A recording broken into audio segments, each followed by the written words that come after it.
Hey everybody, Ken Blevins with the Star News downtown, and it is just after 9 o'clock. Rains are starting to pick up down here. It's getting a little worse. Conditions are just going to get worse as the night goes on.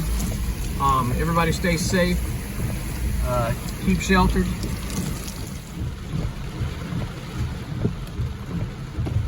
Looks like right now we got another band coming through downtown. Probably going to continue to see hurricane force winds up until about midnight tonight. So y'all stay safe. I know the storm Isaias has been upgraded to a Category 1 again. So everybody stay safe.